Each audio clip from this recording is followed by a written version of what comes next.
Between the Covers, the show for readers and writers and lovers of books. I'm so thrilled today to be joined by author Anju Gattani of Duty and Desire. She writes, in Duty and Desire, to uphold family honor and tradition, Sheetal Prasad is forced to forsake the man she loves and marry playboy millionaire Rakesh while citizens of India watch in envy. On her wedding night, however, Sheetal quickly learns that the stranger she married is as cold as the marble floors of the mansion.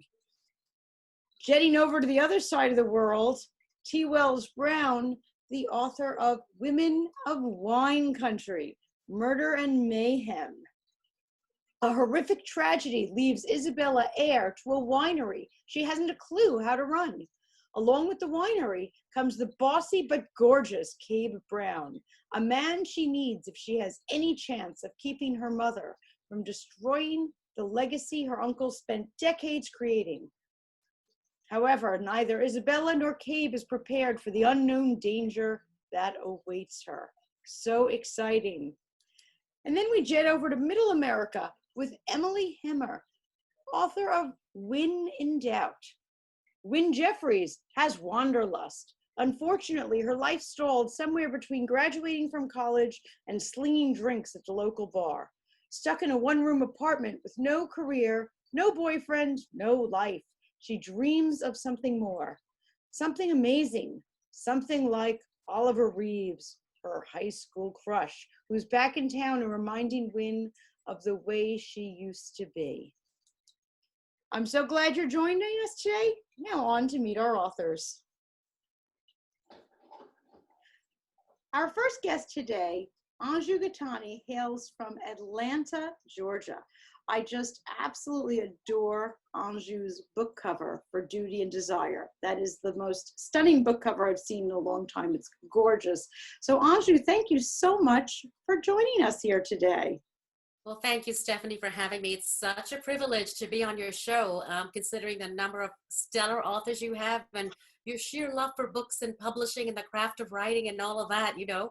I have been very, very fortunate, and we were chatting a little bit before the show. What, like a COVID benefit, I'll say, is that we went more international, or at least, you know, and national, since it didn't have to be local. And I am thrilled. Anju, I'd never have had you on my show unless you would have been in New York. This is great.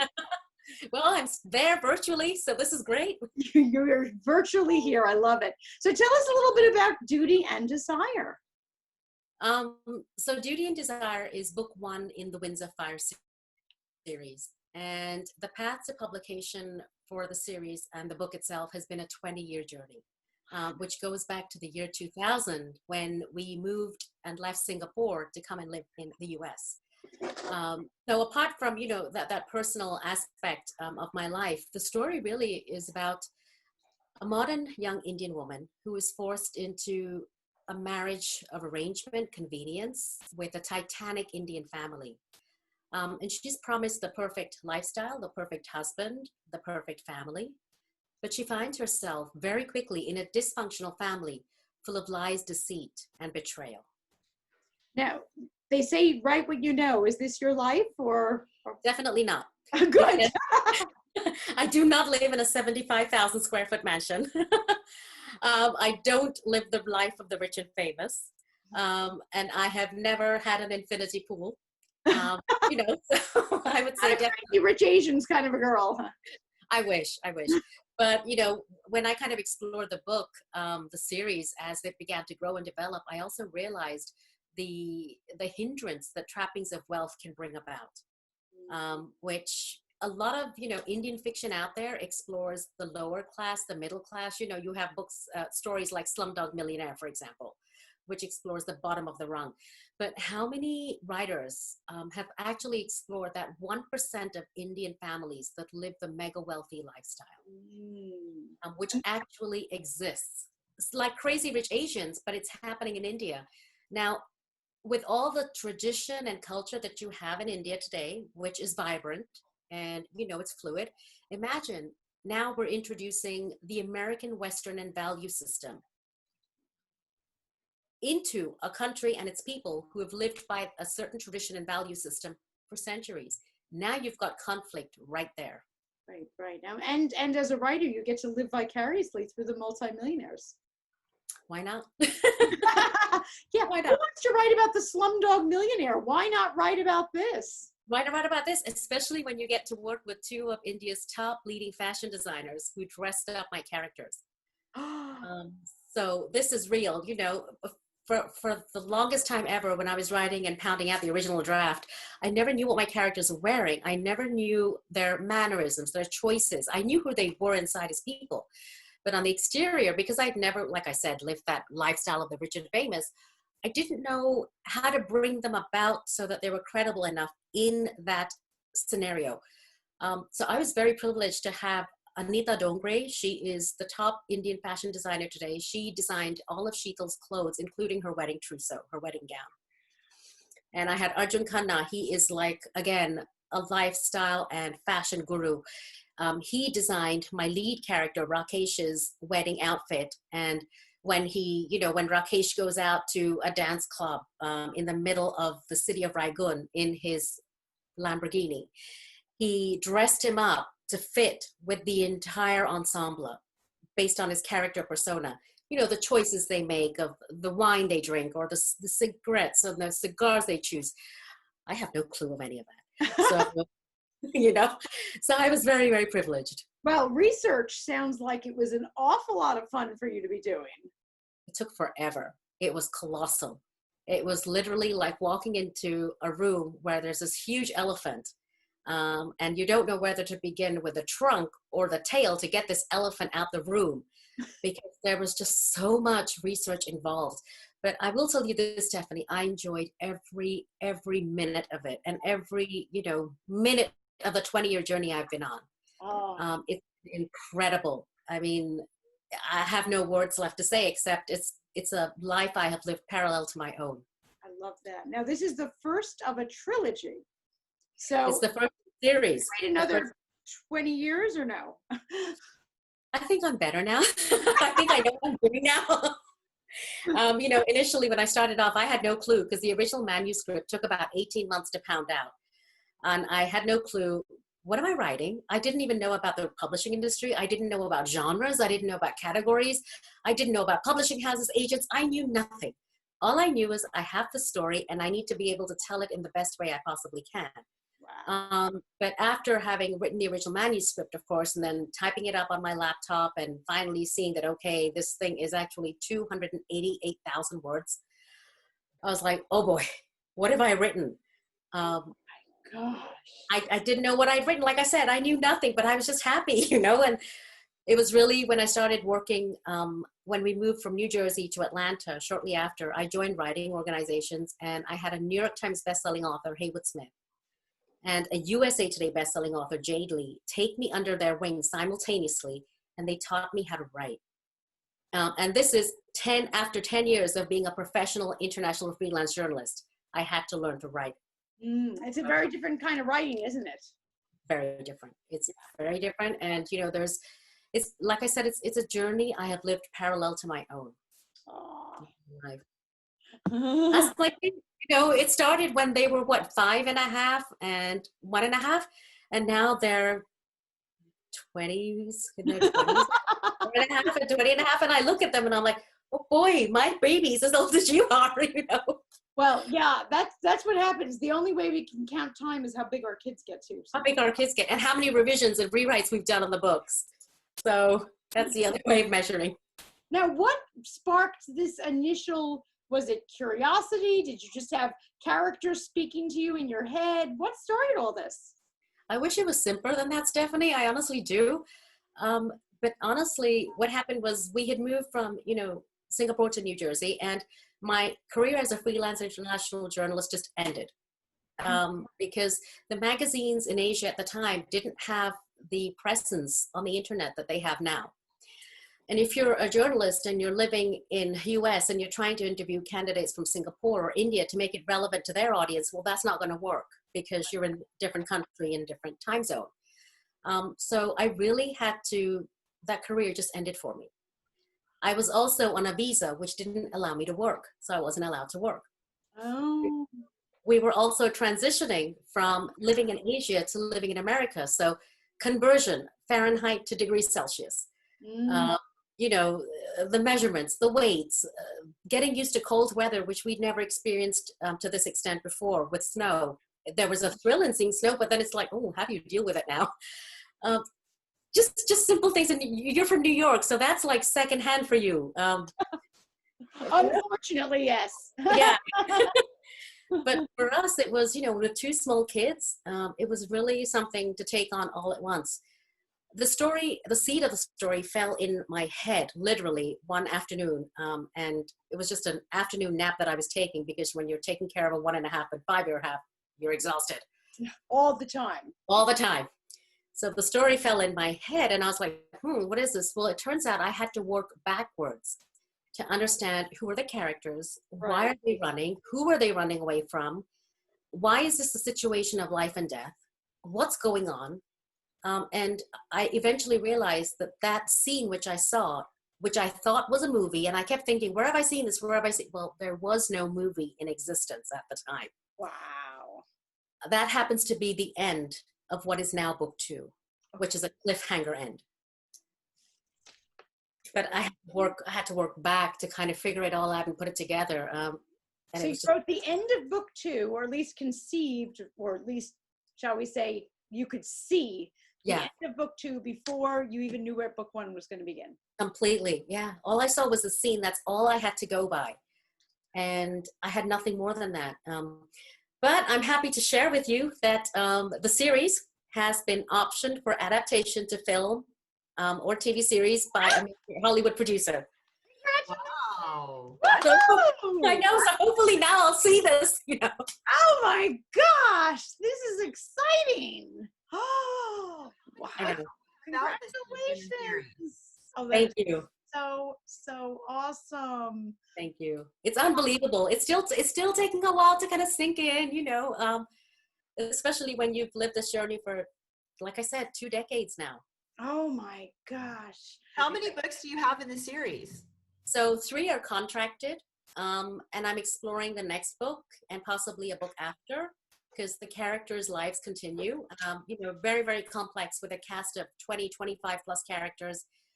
The series crosses continents from India, modern India, in a city that doesn't exist. So I had to create brand new cities, which don't exist. And then of course the story crosses to the US, and then it goes back and forth.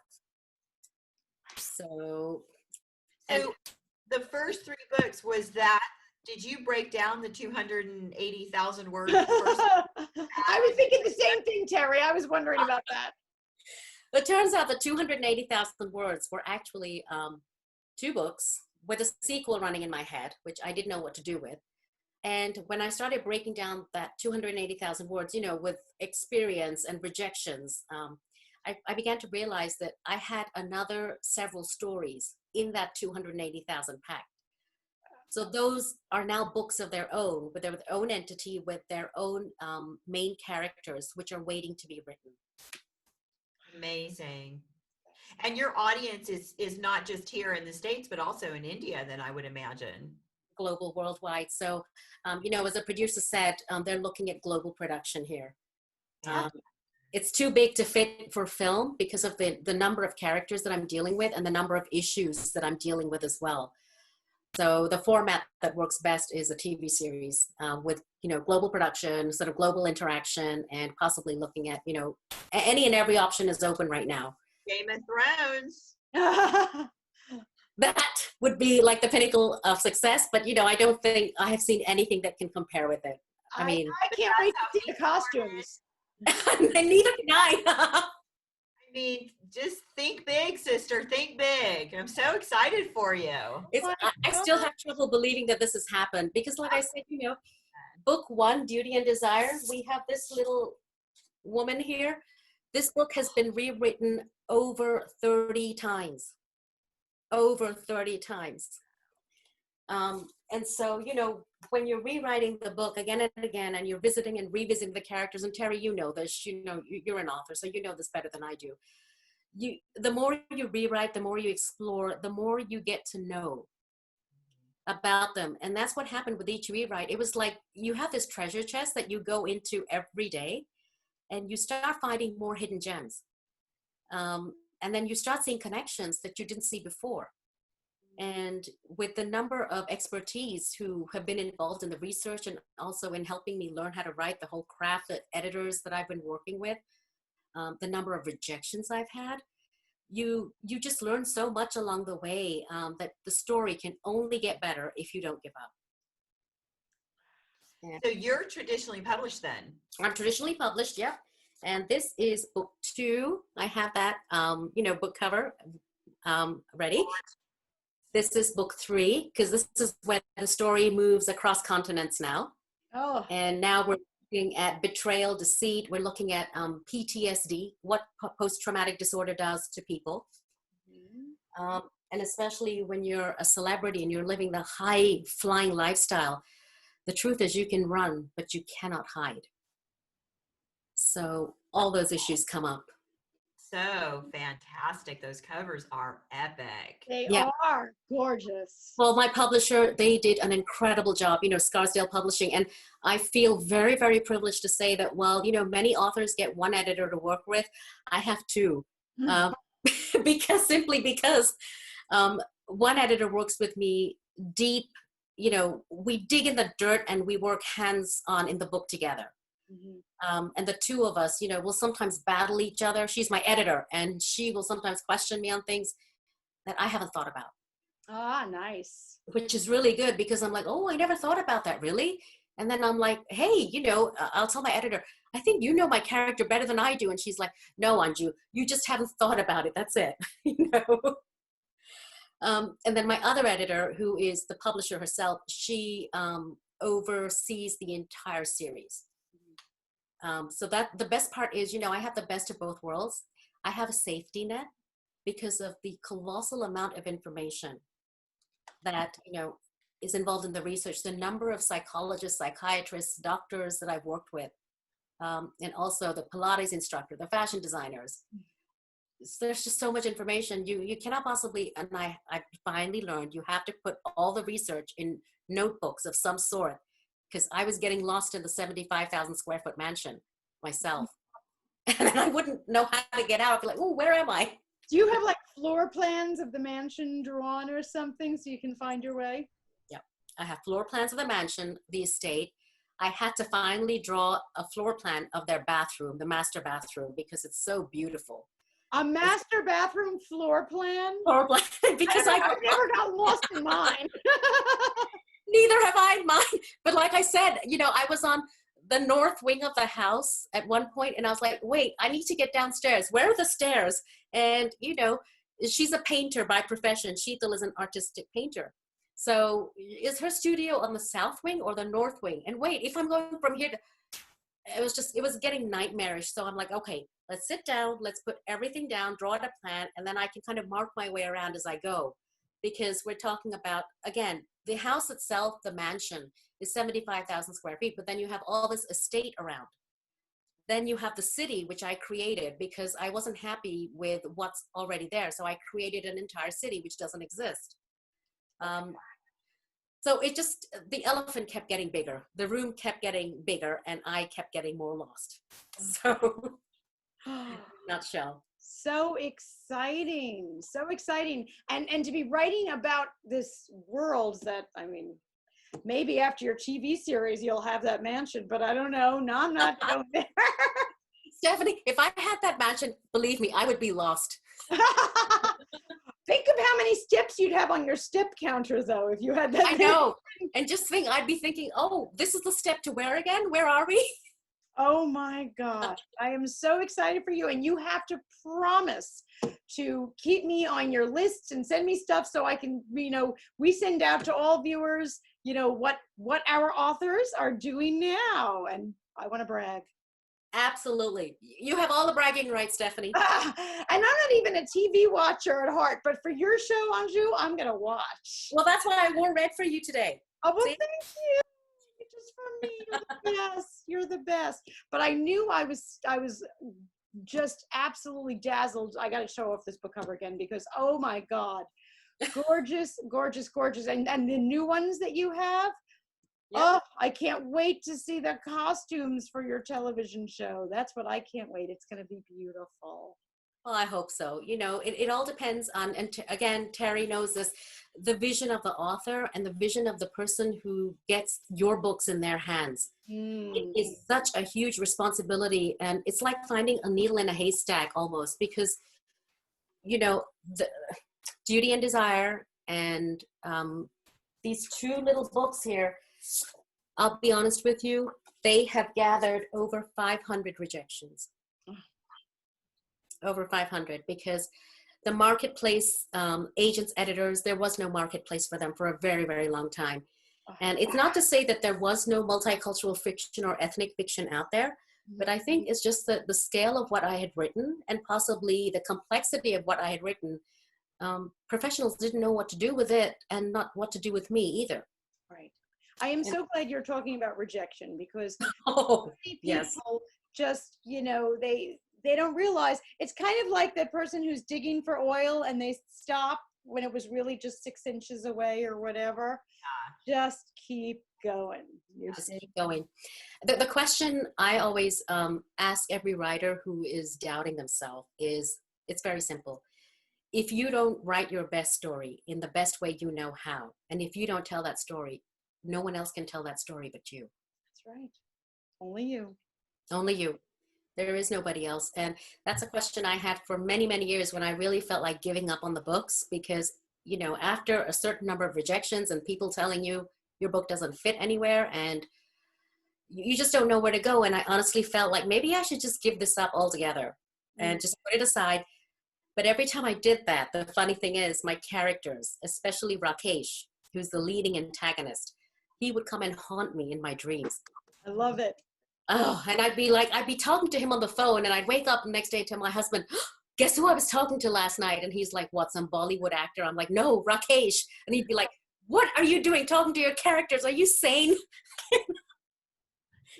And I'm like, you know, this is what he told me. There was one point when I was ready to burn the manuscript, trash it, and just keep it on a flash drive just for the sake of having it. And that's the night Rakesh came to me and he told me, you know, and I know this sounds stupid, it really does, but that's what he told me. He said, if you don't tell my story, who will? Oh my gosh. I love when characters talk to authors. I mean, I think authors are the luckiest people in the world to have. I saw a thing today that said writer's block. It's when your imaginary friends won't talk to you. And there you go. You are so true. So lucky to have these imaginary friends who are talking to you. Well, I am just I don't know whose setting I am more jealous of Anju's setting with the 75,000 square foot mansion and everything else. But I think I am pretty darn jealous of Terry's setting also. Ooh, look at that book cover. Oh my gosh. Well, she's got, you know, Women in Wine. I mean, I am so right there. And I didn't know this. She actually lives in Napa. I mean, she's living in wine country. And not only does Terry write a series of books, she has a radio show. She is all about the wine, and I am all about Terry right now. So thank you so much for joining us. I'm thrilled to have you. Thank you. I'm thrilled to be here. And I have to make a little correction. We actually are not in Napa. Okay. We're in the Zinfandel capital of the world, which is the Lodi AVA. Oh. And I actually reside in Woodbridge. So gotcha. Okay. So that's okay. You know, to me, Napa is synonymous, probably. You know, I'm going to have to come out and visit you there so you can show me the difference. I think my next book release party is going to have an invitation to both of you girls, because there is going to be there.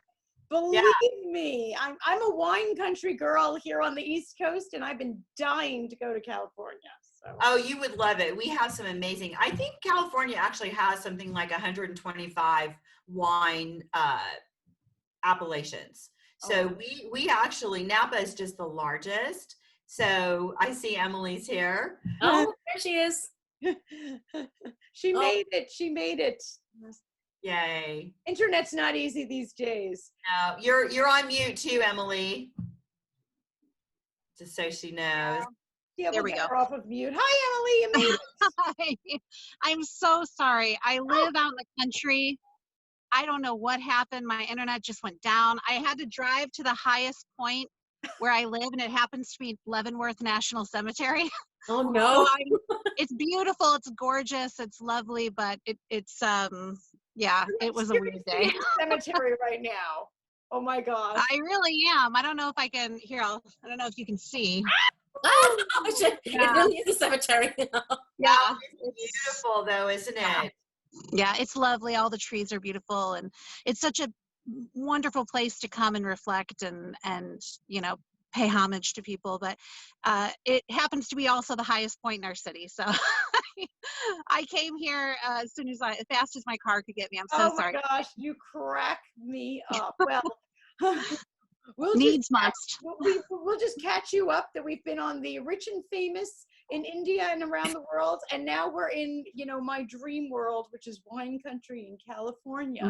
So we'll get to you in the cemetery and just, I mean, really. Take your time. I love it. Carrie, tell me a little bit how you got started writing. You came up for air from drinking? I don't know. Yeah, I know. So I actually have been writing since I was about 7. My grandparents, I was a Air Force brat, and we moved around quite a bit. And my grandparents sent us, I don't know if it was birthday or Christmas, but I got my first journal and colored pencils. And I started journaling. And as soon as I understood that I could write stories down, that was it. I've been writing stories since then. I understand now. Cherry, how old were 7. you? That's when I started, 7. Yes. And it really helped me. My mom used to call me a daydreamer, and I would get in trouble in class because So did I. Oh my gosh, this is so funny.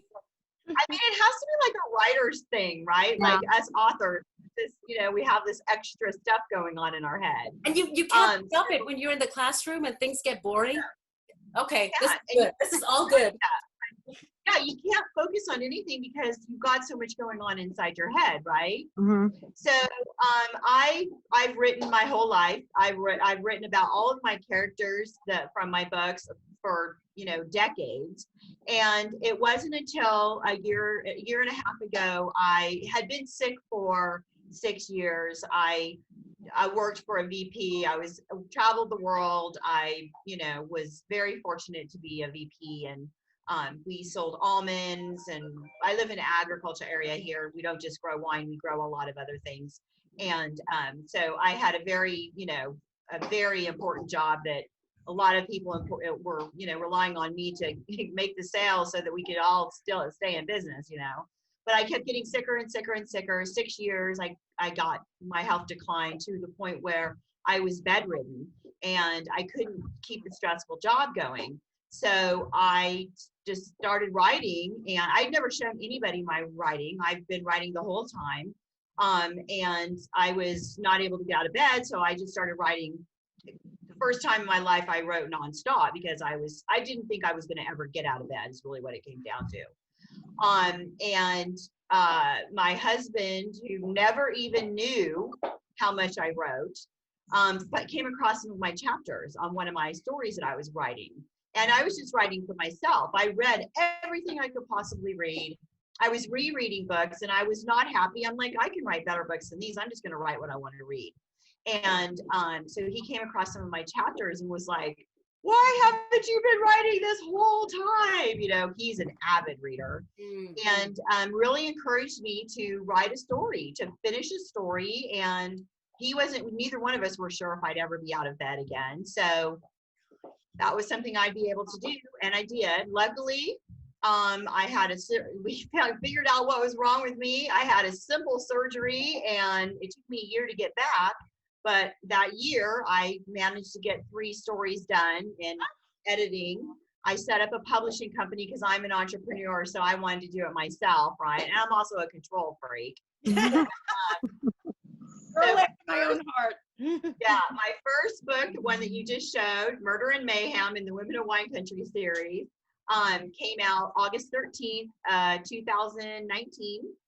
My second book, Lawyer and Liar, came out October 31st, 2019.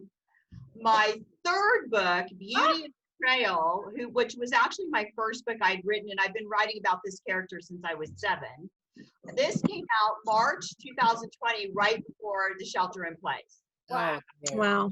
So there was no big, I was having big launch parties, 200 people were showing up. We were drinking wine. We were drinking wine slushies. We were having champagne. You know, I wasn't able to do that. And so the third book, I had to learn how to do it digitally online, right? Luckily, I had already been going through figuring out how to get my radio station online so that I continue to do my shows. So that helped a lot. And now then I have Babies and Badass, which is a little novella. And it is from the couple from the first book. They're going through some stuff on this little novella. This came out 2 months ago. And then my 5th book comes out next weekend. Wow. Wow. Gosh.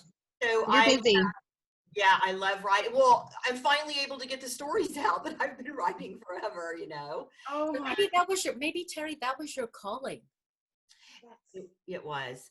You know what? And I'm okay that I didn't find that out until I was 53. You know, God has a plan for all of us. So, you know, this was my destiny. You know, this was what I was doing.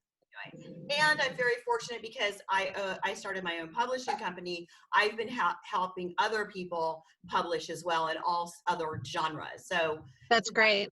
yeah, that's been great. And yeah, so that's what I'm doing. The 5th book comes out, like I said, November 15th, and it is Grief and Greed, and it starts out with a California wildfire. I was writing that book during the shelter in place. I lost my best friend who was a dog, Annie. I'm a rescuer. I'm a big lover of all animals. So all of my animals are rescues. So I wrote through that, and I wrote through a good friend of mine dying during the shelter in place, and all the stuff we've all been going through, right? So the book has a lot of emotion in it, which I just got a lot of feedback from my beta readers, and they're like, whoa. So I'm excited. Now, moving forward, the plan is I have one more novella coming out. It's a December book. It's for a Christmas wedding for one of the other couples in the series. And then I'm not going to release again till the end of next summer. I have a political intrigue series called American Honor that I've got 9 books plotted I'm going to dive into. And then a fantasy series with 14 books I've got plotted that's Earth Magic. And I'm going to just write on both of those series because I only have 4 books left in the Women in Wine Country series. So I want to have a really powerful launch for both of those other series. So that's I feel like standing and applauding for you right now. Oh my God. Oh, thanks. I appreciate So prolific. Oh my goodness. Well, Yeah, I have a lot of it's time. very impressive. Thank you. I feel like I lost a lot of time. I've got a lot of time to catch up for. And I think too, there's something that happens when you get really sick and you don't know what your life is going to look like. And then you're given your life back. It's like a game changer. It's like you've got no time for nonsense. I don't get involved in any foolery at this point. Right. If it's not bringing me joy, I'm not doing it. Because Terry, I think you and I are twins, because I understand where you're at, because that's like the emotional death that we learn about our characters. And this is like the emotional death of us as authors. And I'm sure it's like you come back again. Life gives you a second chance. Yes, I agree. Yes, 100%. And then don't you think I really connected with you when you were talking about your characters coming with you, because I told my husband, I'm also locally, I sit on our little city council. And so we had some measures that had to go through for our fire district and some things that I needed to help the community with. And it was like, I needed to get through with those things because my stories were getting louder and louder and louder in my head to where you can't concentrate. It's like once a writer learns that they can get stuff down on paper, it gets it out. And then if you don't get it out, it just builds and builds and builds and builds. So the pressure is almost too much, at least for me. That's exactly the same. I mean, I tried to run away, and I'm not sure if Emily experienced the same thing when she started, but I tried to run away from my story when it originally hit in 2000. And I was like, oh, it's probably something else. Oh, it's probably just short fiction, though I knew it was bigger than short fiction. And I didn't want to think about it because it was frightening to think of. And like you said, it just wouldn't leave me alone. It's just always there. And the more I ignored it, the more it continued to grow and fester. And it was like an explosion in my head. And my husband was the one who picked up and said, I think you need to write this down because you're going to go nuts and drive all of us nuts too. True. My husband this morning was trying to tell me something. He had to tell me 3 times. And I said, he's like, what's wrong with you? And I'm like, look, I've got 5 films running in my head right now at all time.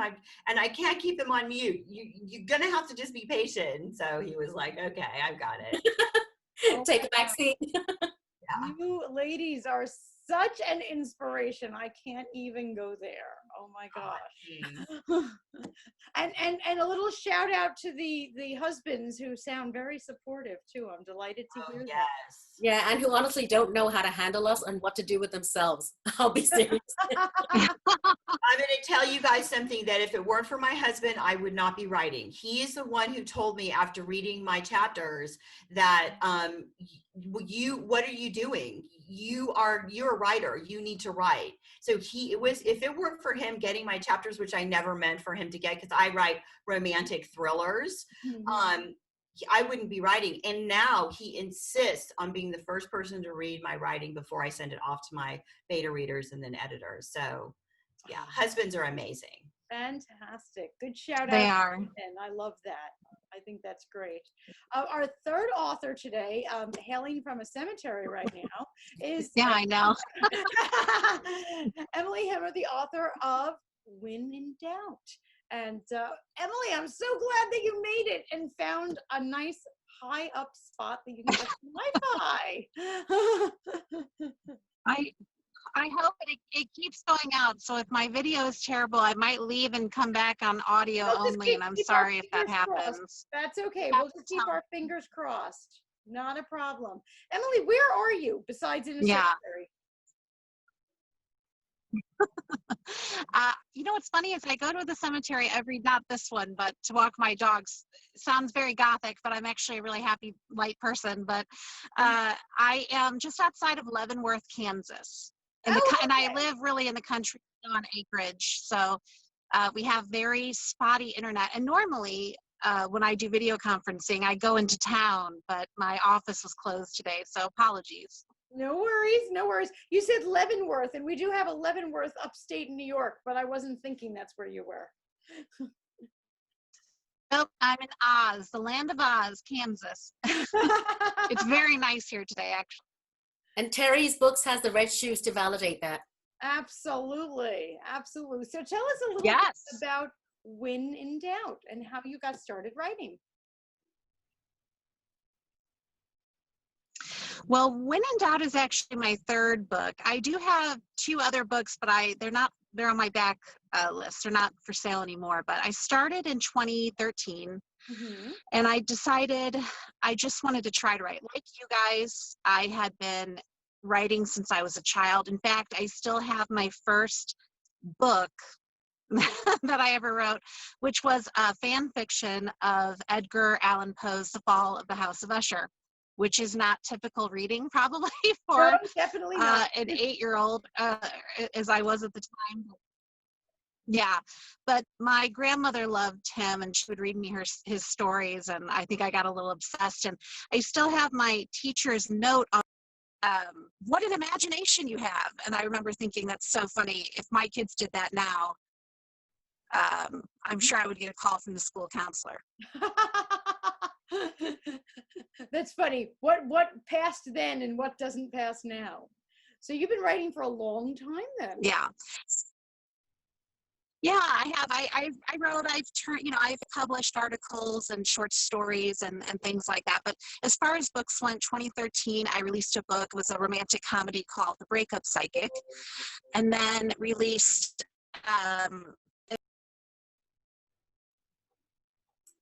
but I released my second book, which is called Plus None, which was in the same, it was a series, but it wasn't a sequel. And that was also a romantic comedy. Published that one in 2013 as well. And then Wynn in Doubt, I published in 2014. And then about a year after publication, I got an interesting email from Amazon Publishing asking me if I would essentially sell the rights to the book to them, and they would republish it under their brand. And I honestly thought it was a scam. I thought it was somebody asking me for money, trying to steal my book or something. But it wasn't. They had found the book. I don't know. It's all luck at some point, and loved it. And so republished it under their brand, recovered it, and it did very, very well with them. Very nice. I hadn't heard about that before. That's an interesting route to go. I love that all three of you have a completely different publishing journey, which I think is so great for people to hear, because there's no one way that fits everyone. There's not a one size fits all kind of thing. Right. Yeah. And it's the same, Stephanie, even when That's you're so dealing true. with books, and I'm sure, Terry and Emily will agree with me, what works for one story will not work for the other story. That's very true. I'm glad you said that, because I often speak to people about publishing options, since I publish like Terry and help others, whether they're future clients or at libraries and such. And I'll say that exact thing, Anju. Not every publishing route is right for everyone. And I know plenty of writers who might be traditionally published for this book or series and self-published for something else, and they have all different methods of how they get there. There's no one size fits all. It's what works for you at the time. And Emily, you chose one route at one point, and then in another time, the same book, a different route opened up. That's very cool. Yeah, it was unexpected, and it ended up being a great thing for that book, and for me certainly. And it kind of opened my eyes too to what kind of writer I wanted to be moving forward, and in what genre, and on what platform. So it taught me a lot, and super grateful for that experience. So the two books I self-published previously did really well also, and I learned a lot about marketing and all the things that we have to do now as authors in this sort of modern era. So it was a nice book. And Wynn In Doubt specifically, it's I think it's sold so well because it resonates, I think, with women. And I was trying to explain this to my daughter the other day. She's 19, so she just voted for the first time this week, which was really exciting. But I was trying to explain to her what an amazing time in history she gets to live in as a woman. Yes. Because history has not always been kind to women, right? And that book is really all about those kind of choices that women have to make between, being a wife, being a mother, being a daughter, but also being a person, being a human being with their own thoughts and dreams and wishes, and how a lot of times in the past, those things were at odds with each other. And it forced women to make difficult decisions. Absolutely. I love all three of our books today dealing with, two of my favorite subjects, women in romance. So there's all that love going around, but the first being, especially with women's fiction, learning who you are and what you can do in this world. That's so vitally important, and that I love. I think absolutely. Yeah, I think what's interesting, and coming from an Indian Hong Kong perspective, because I grew up in Hong Kong, which was a diversity of 36 nationalities under our school roof. It's funny to see how we think we're different, but we're really all the same. A lot of what Emily's addressing in her books, the family, relationships, being good parents, vibing with your children versus having a career, making the right choice, those are the same issues I deal with in my books. But I'm in India, today's India, and I'm like, wait a minute, I'm writing about the same things as well. So, and then I hear what Terry has to say, and I'm like, she's saying the same thing I'm saying. Right. It's so enlightening for us to realize that this world is huge, but we're all doing the same thing. Women all over the world are dealing with the same issues and the same questions, and we are so much more alike than we are different. Our problems are very universal. Yeah, I agree. We're all Wow. fighting. We're all fighting the same battles. We're all winning the same wars, but we're all, and like our publishing journeys are so different, we're all doing it in our own different ways, but hoping to get to that same final end of the tunnel point. Exactly. Yeah. Yeah. Yeah. Absolutely. So my romantic books are a little bit different because I focus on after the kids are grown. Ah, So mine are, they're not Twilight yearbooks necessarily. Mine are more about women empowerment, sisterhood. The friendships are usually the focus. So I often wonder if my books would fall more into a women's fiction or romance, but there's a heavy romance element so that I can kind of straddle it. But the women are the ones that are in charge. Often, you know, because I always have a bad guy and there's death and murder and mayhem and all the things. But I like to have the women do a lot of their own rescuing. And even sometimes I have the sisters rescue each other and not have the hero come running in and save. Now, in fact, the one time I did have a man come in and save, it was an anti-hero. So he's the guy we've been thinking was a bad guy this whole time. And he ends up running in and saving the heroine while she's saving herself. So I think it's a big focus, and it's good for us to empower each other and always lift each other up and show you don't have to have a man come rushing in and save you.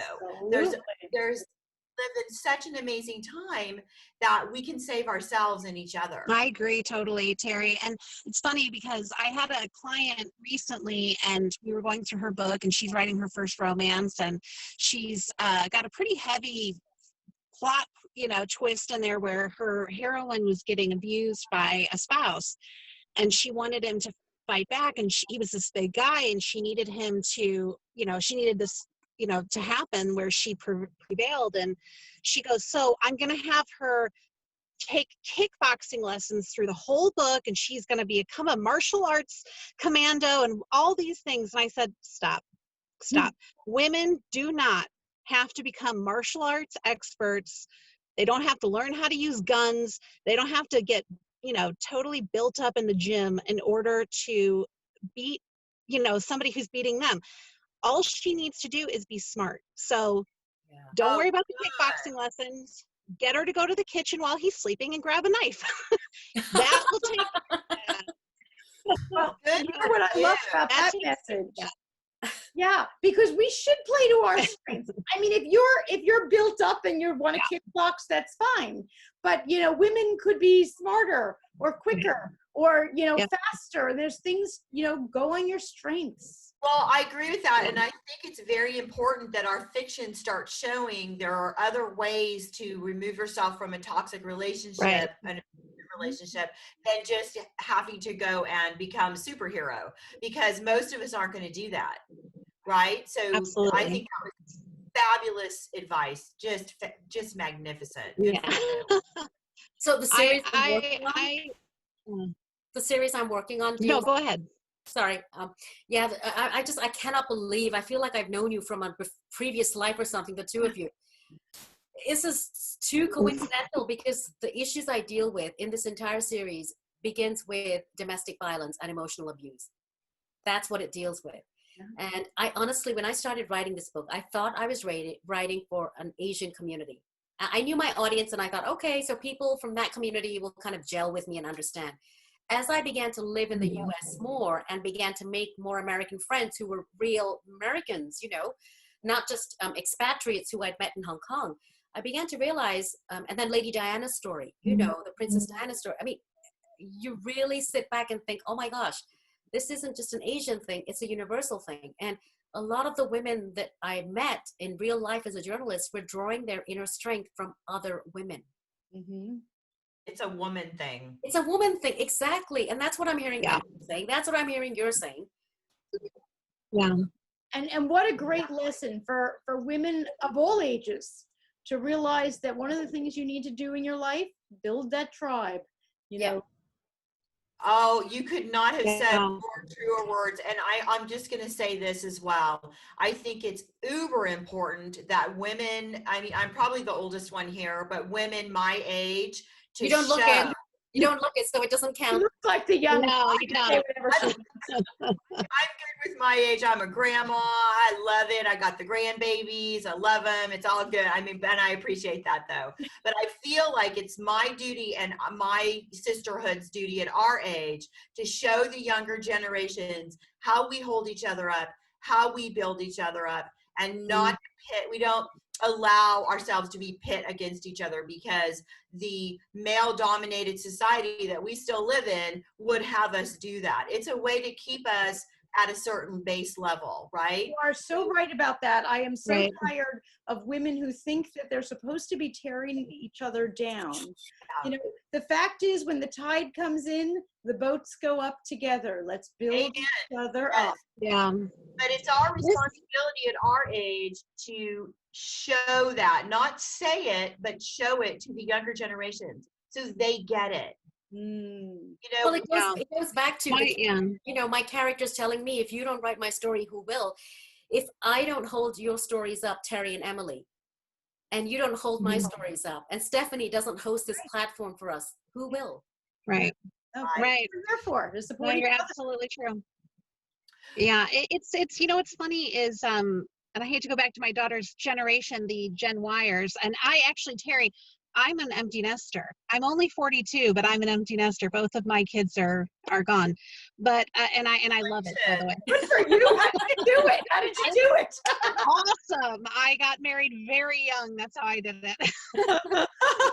But, yeah, it's interesting. Their idea of feminism is different than ours, and some ways it's better, and in a lot of ways, though, what you're saying, we do need to teach them, because I think social media especially has created this visual cloud of comparison. Yeah, they Yeah. all want to compare and measure up against each other, and everyone has to outdo each other, and everyone has to be prettier or have more followers or get more likes, and they are devaluing themselves. And What's that's one happening, thing. Emily, you're so right. You're so right. They're determining their self-worth from an artificial platform, Right. determined by likes and views and impressions and clicks.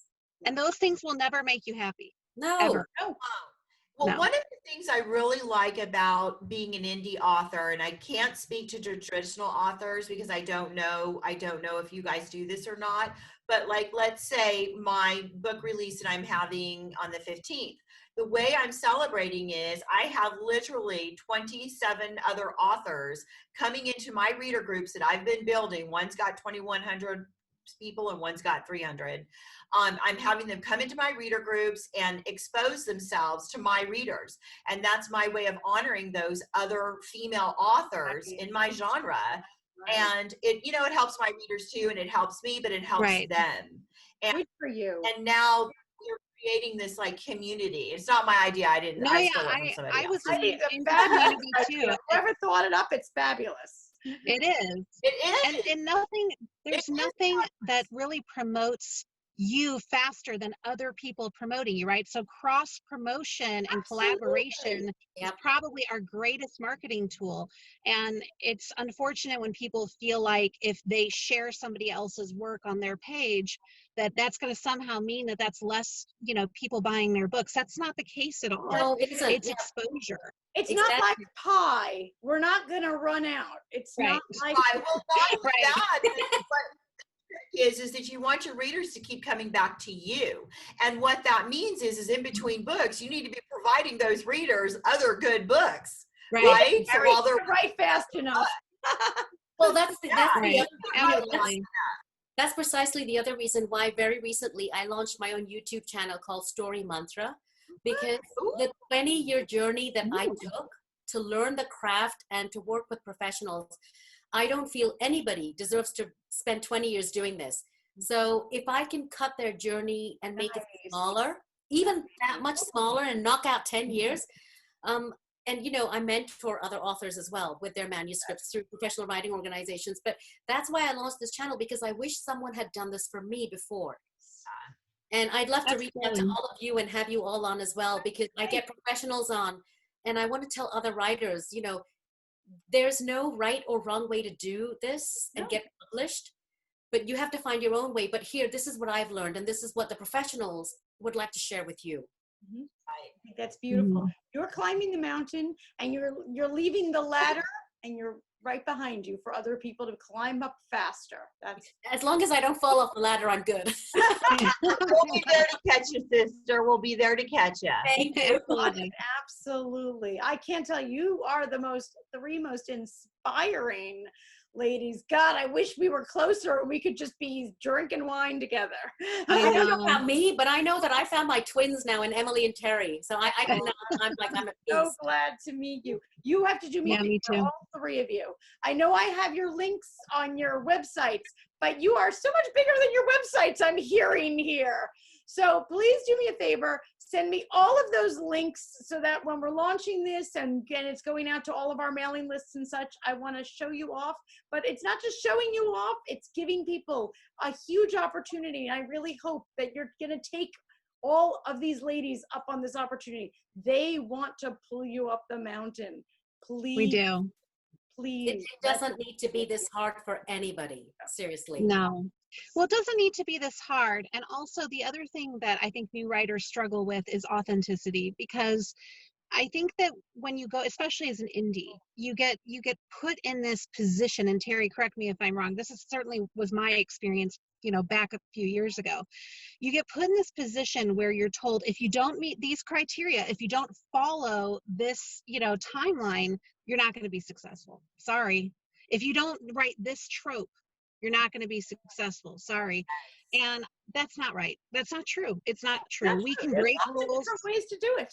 Lots of different ways to do it. And I think that we need more of those sort of authentic voices, especially in the indie world, but in all literature, where people are really sharing their stories, because like we were saying earlier, they're the same stories that everyone else has. It's so universal. I don't know if you guys have ever read 1,000 Splendid Suns by Khaled Hosseini. That book is about two women in Afghanistan in the 70s. And when I read that book, I thought, oh my God, I can relate to so much of this. It has nothing to do with my life. It's so far removed, but I've read that book twice. I read that book twice, and I read The Kite Runner 3 times. Yes. And I used The Kite Runner and Avatar to teach other writers at presentations and workshops. Wow. Yeah, you couldn't pick a better book. So good. There's no beginning, there's no end. It's like a treasure chest. Every time you read that book, you just keep finding more gems and hidden treasures, Absolutely. And I always love to brag about other authors' work. So the funny thing is, whenever people ask me, to come on their show, I'm like, read this book. And it's always somebody else's book. Read this book. Absolutely. Share the love. Share the love, exactly. Absolutely, show it off is right. And I hope our viewers are going to be like, run, don't walk, run. To check out our fabulous authors here. Just to remind you, I love it. Make sure we get, and Anju, you'll send me even more links to your other things too. Anju Gattani. Yep. As we get more into the adaptation to screen, now that all the contracts are signed, all the T's crossed, I got it, and all of that done. As I get more, I'll be sharing it with all of you. Because hey, let me tell you something. When I was getting published as a journalist for 10 years, I did not know any other writer like myself. I was alone for 10 years. So it was when I came to the US and in Atlanta, when I joined writing organizations and I saw a room full of writers, I could have died right there and then. I was happy. I would have died. Well, you're not alone anymore, and we're going to flood your pages with visitors. And then when you want to pour yourself a glass of wine, please head over. This is just one of, gosh, I think there are 3 out, 2 more to come. I can't believe how there's 4 out, 2 more to come. Wow. 2 more to come. Another series you definitely want to check out. Terry Wells Brown and Emily Hemmer. Oh, am I so grateful that she drove to the top of a mountain so that she could be on our show today. Emily, this is the first time I've ever had someone drive to the top of a mountain. Please head over and check her out. You ladies are awesome. Thank you so much for everything. I can't thank you for having me. Thank you, Stephanie. Thank you. This was a great experience. Thank you so much. Oh my gosh, my pleasure.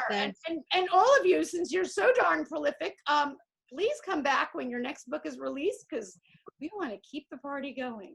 All right. Yes, absolutely. Happy reading. And you have to happy writing. send us each other's information too, because I want to connect with these ladies. Yeah, same here. Same here. You got it. Thanks for joining us on Between the